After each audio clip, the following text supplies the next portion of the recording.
Vi ska i alla fall prata Vibora och jag ska ge er 3 tips till Viboran eller att få ett lite aggressivare overhead-spel som kan vara intressant för många.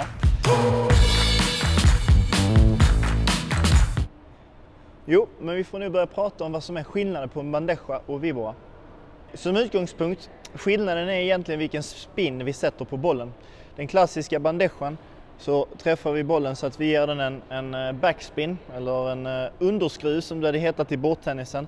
Men vi träffar den så att vi får den här spinnen på bollen. Viboran så får vi nästan hålla bollen så här istället för att vi går runt om bollen. Så att vi träffar den så att vi får liksom det blir nästan en sidspin på bollen istället. Det är en stor skillnad. Och det tycker jag definierar vad som är en bandeja och vad som är en Vibora.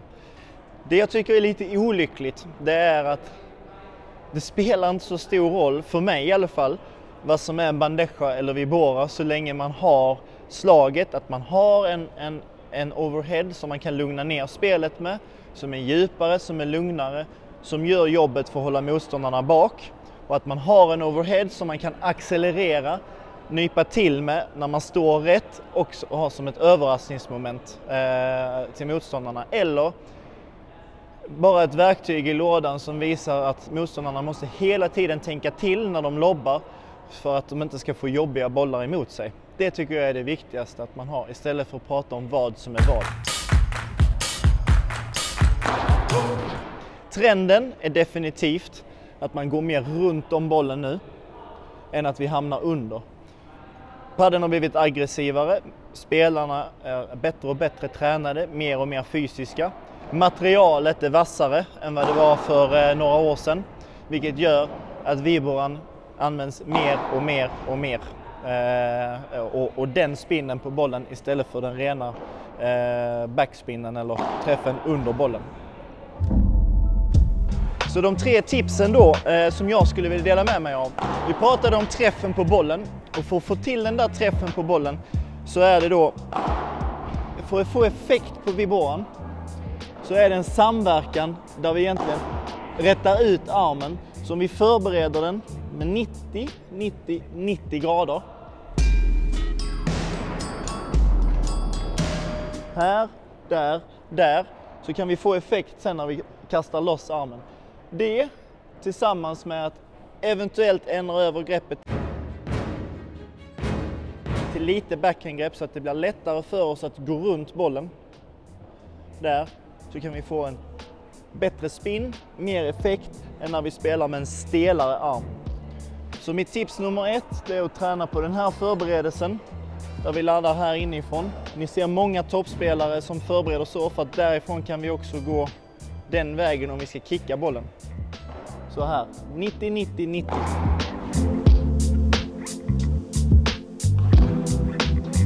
Då kommer vi till en annan viktig detalj, och det är vår fotställning. I det här slaget, när vi ska lägga på kraft härifrån, så är det jätteviktigt att involvera bålen, men också att vi inte låser oss med höften.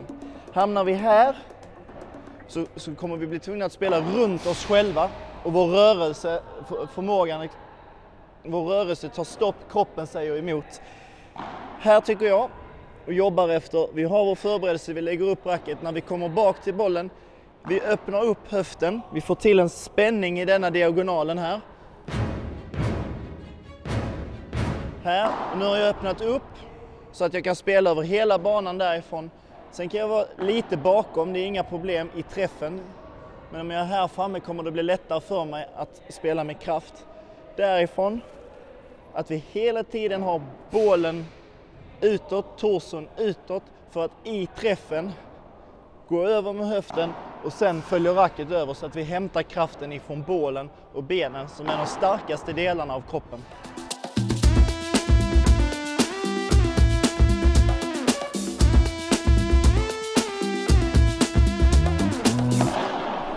Ett tankesätt för att få rätt på den här och hur det ska kännas är att när vi jobbar bak, spänn pilbågen, här är vi starka, vi håller emot, och sen ska ni tänka att ni kastar en macka på en spegelblank sjö på sommaren, att vi släpper loss racket.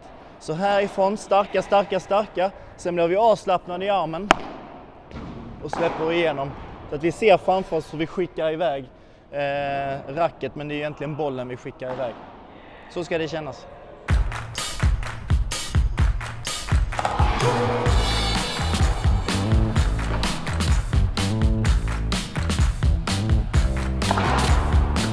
Och en relevant fråga är ju också, när använder vi vad? Bandejan för mig är med stelare arm och mer en placering eller att vi jobbar med djupet. Så de gånger vi inte riktigt har hamnat i position, vi är kanske ur balans, vi är på väg tillbaka, vi prioriterar att hålla nät till varje pris, där slår vi vår bandeja. De gångerna vi hamnar rätt i position under bollen så vi kan ställa upp, sikta in så att vi är bakom bollen, där kan det vara läge att spela med vibroran där vi släpper. Och eftersom den här tekniken bygger på att vi får träffen utifrån kroppen, så är det just ofta när vi hinner röra oss till bollen så att den är utifrån och en armlängd ifrån kroppen som vi kan spela den. Där väljer vi, när vi har vår bas, vi kan få kraften ifrån ben och bål, där väljer vi att accelerera. Så när vi är i position spelar vi vår vibrora.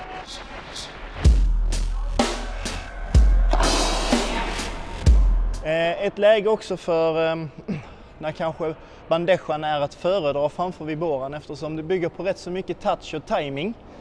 Så när vi är utomhus, det är vind, solen kanske stör lite, där ser vi oftare bandejan än vibroran, även på den högsta nivå.